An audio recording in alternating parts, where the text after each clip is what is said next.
하나님의 말씀을 보시겠습니다. 하나님의 말씀은 신약성경 고린도전서 15장 12절부터 20절까지를 제가 봉독해 드리겠습니다. 고린도전서 15장 12절부터 20절까지 제가 봉독합니다. 그리스도께서 죽은 자 가운데서 다시 살아나셨다 전파되었거늘 너희 중에서 어떤 사람들은 어찌하여 죽은 자 가운데서 부활이 없다 하느냐.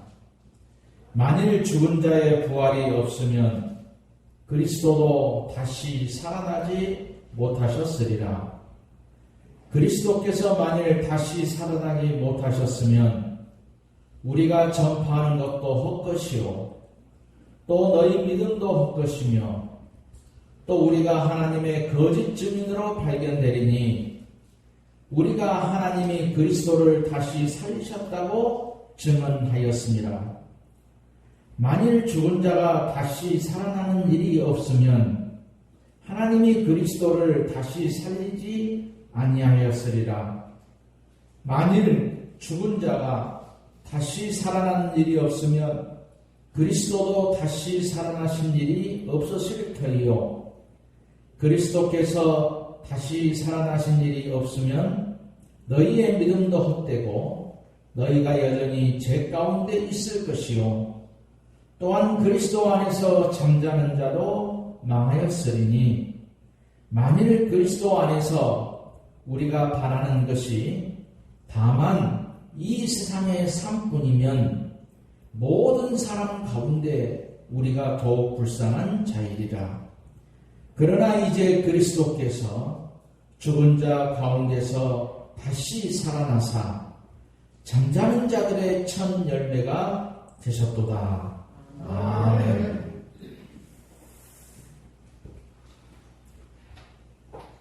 오늘은 부활의 첫 열매, 그런 제목으로 말씀을 드리도록 하겠습니다. 우리의 신앙생활에서 정말 믿을 수 없는 것이 있다면 그것은 죽은 사람이 살아난다는 부활일 것입니다. 어떻게 죽은 사람이 다시 살아날 수 있느냐 하는 것이지요. 죽은 사람이 살아난다는 것이 사실이라면 정말 누구든지 신앙생활을 잘 할 수 있을 것입니다. 그렇지만 죽은 사람의 부활을 믿지 못하는 것이 사실입니다. 그런데 우리 기독교 신앙의 핵심은 많은 사람들이 믿을 수 없다는 죽은 사람의 부활을 믿는 것입니다. 예수님께서 십자가에서 죽으셨다가 사흘 만에 부활하셨다는 것이 기독교 신앙의 핵심이기 때문입니다. 부활 신앙이 없다면 가짜 신앙이고 죽은 사람이 살아난다는 믿는 신앙이 진짜 신앙인 것입니다. 오늘 성경은 우리에게 반문을 하고 있습니다. 그리스도께서 죽은 사람 가운데서 살아나셨다고 우리가 전파하는데 어찌하여 여러분 가운데 더러는 죽은 사람의 부활이 없다고 말합니까? 죽은 사람의 부활이 없다면 그리스도께서도 살아나지 못하셨을 것입니다. 라고 말합니다. 이 말을 쉽게 말하면 그리스도께서 죽은 자 가운데서 살아났습니다. 그리고 우리가 지금 전하고 있습니다. 죽은 자의 부활이 없다면 그리스도께서 살아나지 못했을 것입니다. 라고 말합니다. 그렇습니다. 죽었다가 살아나는 사람은 없습니다. 그러나 그리스도께서 부활하신 것을 보면 우리도 부활할 수 있다는 것입니다. 오늘 본문은 죽은 사람의 부활이 없다면 이런 것은 없다 이렇게 말합니다. 그 중에 하나는 죽은 사람의 부활이 없다면 그리스도께서 살아나지 못하셨다고 말씀합니다. 이 말씀은 죽은 사람의 부활 때문에 예수님께서 살아나셨다는 것입니다. 즉 그리스도께서 부활하신 것처럼 죽은 사람도 부활한다는 것입니다. 너무나 확실하신 예수님의 부활처럼 죽은 사람도 부활한다고 말하고 있습니다. 왜냐하면 그리스도는 잠자는 사람들의 첫 열매가 되셨기 때문에 부활은 확실한 것입니다. 죽은 자의 부활이 없다고 한다면 그리스도께서 다시 사는 일은 없었을 것입니다. 다시 말하면 그리스도의 부활이 바로 오늘 우리의 부활이 되었다는 것이지요. 두 번째로 우리가 보면 죽은 사람의 부활이 없다면 우리가 전파하는 복음도 헛것이라고 말합니다. 교회가 전파하는 것의 핵심은 두 가지입니다. 예수님께서 십자가에서 죽으셨다는 것과 그리고 그 죽으신 예수님이 사흘 만에 부활하셨다는 것이 우리가 전하는 복음의 핵심입니다. 우리가 복음을 전할 때에 십자가의 부활을 뺀다면 그 복음은 알맹이가 없는 소리에 불과한 것입니다. 먹을 것이 없는 빈 그릇과 같은 것이고 산소가 없는 공기와 같은 것입니다.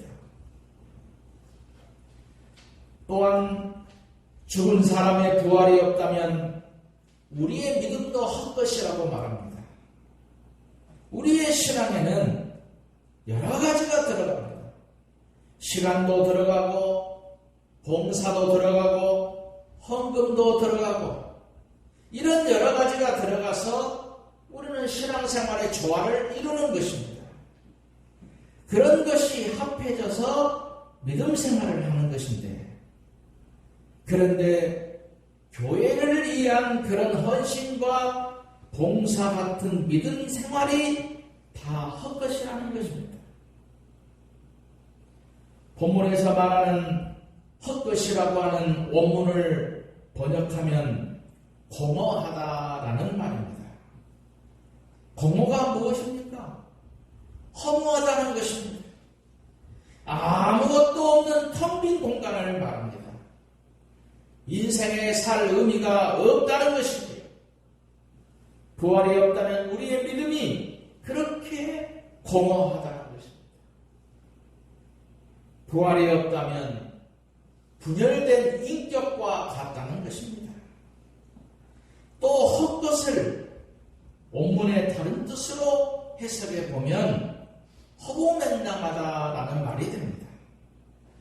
한마디로 말하면 거짓되어서 실속이 없다는 것이죠. 부활이 없는 믿음은 거짓된 신앙입니다. 알맹이가 없는 신앙입니다. 실속 없는 신앙이지요. 말 그대로 허무맹랑한 신앙이 된다는 말입니다. 그만큼 부활은 확실하다는 말이지요. 고린도전서 1장 8절에 예수님이 재림하시는 날에 여러분이 흠없는 자가 되도록 끝까지 지켜주실 것입니다 라고 말씀합니다. 예수님의 재림은 분명하고 확실한 예언입니다. 예수님의 재림이 이루어지는 날에 우리는 분명히 부활할 것입니다. 부활을 믿는 믿음은 좋은 믿음이고 부활을 믿는 믿음이 복된 믿음이 되는 것입니다. 십자가가 없는 기독교가 있을 수 없습니다. 부활이 없는 기독교도 존재할 수가 없습니다. 우리가 믿는다고 하면서 예수님의 부활에 대한 믿음이 없다면 우리들의 믿음은 모두가 헛것입니다. 예수를 믿는 모양은 있지만 알맹이가 없는 껍데기 믿음이라는 것입니다. 예수님의 십자가와 부활과 천국에 대하여 어느 하나라도 흔들리면 기독교는 무너지고 마는 것입니다. 부활은 십자가와 마찬가지로 우리 기독교의 핵심이 되는 것입니다. 우리 믿는 자들의 믿음 생활이 이 땅에 살고 있는 동안 잘 먹고 잘 살기만 한다면, 그렇다면 우리는 다른 종교와 다를 바가 없습니다. 만약에 우리에게 부활하여 영원한 나라 천국에 간다는 소망이 없다면 우리 그리스도인들은 모든 사람 가운데 더욱 불쌍한 사람들이라고 했습니다. 우리는 평생을 부활하여 천국에 간다는 믿음 때문에 신앙생활을 해왔습니다. 만약에 부활이 없다고 한다면 예수님을 믿지 않고 이 세상의 쾌락을 추구하며 살아가는 불신자들만도 오히려 못할 것입니다. 왜? 우리는 세상의 재미를 보지 못했습니다. 천국도 갈 수 없습니다. 세상 재미와 영적인 것도 소유할 수 없는 그것보다 더 불행한 사람을 산 사람은 없을 것입니다. 그러나 분명한 것은 우리 주 예수 그리스도께서 잠자는 자들의 첫 열매가 되셨다고 분명하게 말씀하고 있습니다. 첫 열매라고 하는 것은 예수님께서 죽은 모든 성도들의 부활에 대한 보증을 의미하는 것입니다. 본문 23절에 보면 먼저는 첫 열매인 그리스도요, 다음에는 그리스도 강림하실 때 그에 붙은 자라고 했습니다. 그에 붙은 자라는 것은 바로 성도를 의미합니다. 그렇기 때문에 우리들도 시간과 공간을 초월한 예수님의 부활처럼 우리 또한 신령한 몸으로 반드시 부활하는 것입니다. 이것이 바로 부활의 근거가 되는 것이고 영적 권위가 되는 것이며 성경적 믿음이 되는 것입니다. 예수님의 부활이 곧 나의 부활이 되는 것, 예수님의 승리가 곧 나의 승리입니다. 이것을 우리의 가슴으로 분명히 믿어야 되는 것입니다. 두 번째로 예수님은 부활하셔서 잠자는 자들의 첫 열매가 되셨다 하셨습니다. 본문에서 잠잔다고 하는 것을 잘 생각해야 됩니다. 잠자는 자들은 영원히 자는 자들이 아닙니다. 사람이 죽으면 육체는 땅에 들어가서 부패합니다. 그리고 영혼은 바로 그리스도와 함께 천국의 복을 누리는 것입니다. 그리스도는 모든 죽는 성도들에게 오늘 내가 나와 함께 낙원에 있으리라 하셨습니다. 그러므로 잠자는 자들이라는 말은 그리스도 안에서 죽은 자들은 마치 평온하게 잠을 자는 것과 같다는 비유적인 표현이지요. 잠자는 자들이 후에 다시 일어나는 것처럼 성도들은 죽어도 예수님이 재림하실 때에 잠에서 깨어나듯 부활하는 것을 의미하는 것입니다. 고린도전서 15장 23절에 그러나 각각 제 차례대로 될 것이라고 말씀합니다. 첫째는 첫 열매의 그리스도, 그 다음은 그리스도께서 재림하실 때에 그리스도께 속한 사람들이라고 말씀하고 있습니다. 첫째는 먼저 부활하신 예수님입니다. 예수님의 부활은 그리스도 안에서 죽은 수많은 신자들의 부활의 첫 열매가 되십니다. 첫 열매가 열리면 다른 열매들은 그 뒤를 따라 자연스럽게 열리는 것입니다. 이처럼 예수 그리스도의 부활은 첫 열매입니다. 그러므로 그리스도인들은 다른 그 다음 열매들로 자연스럽게 다 부활하는 것입니다. 그리고 예수 그리스도의 부활이 죽은 자들의 첫 열매라고 하는 것은 예수님이 인류 역사상 최초로 부활하셨다는 뜻도 됩니다. 그러나 더 중요한 것은 예수님만이 죽음을 결정적으로 정복하셨다는 뜻입니다. 예수님 이전이나 예수님 이후에 부활한 사람들은 다 다시 죽었습니다. 성경에 엘리사 시대에 가부의 아들도 살아났지만 다시 죽었습니다. 예수님 당시에 나사로도 다시 살아났지만 다시 죽었습니다. 그것은 그들의 부활이 사망을 없애는 것과는 전혀 상관이 없는 것을 보여주고 있는 것입니다. 그러나 그리스도는 부활하신 후 지금까지 살아계십니다. 그리고 영원히 살아계실 것입니다. 그리스도는 죽음 자체를 폐지하신 것이지 죽은 자들이 그리스도 안에서 다시 죽지 않는 영생하는 부활을 하게 된다는 것을 보장한 첫 열매가 되는 것입니다. 주후 125년경에 그러니까 예수님이 탄생한 지 125년경에 친구에게 쓴 이런 편지가 발견되었습니다. 그 당시에 기독교인들에 대해서 이렇게 말합니다. 기독교인들은 정말 이해하기 힘든 종교 집단이다. 사람이 죽으면 슬퍼하지 않고 기뻐한다. 그들의 신에게 감사의 예식을 드린다. 그들은 시체를 들고 묘지로 행렬할 때에 즐거운 소풍을 가듯이 노래를 부른다. 그리고 감사합니다, 감사합니다 말하며 행진한다.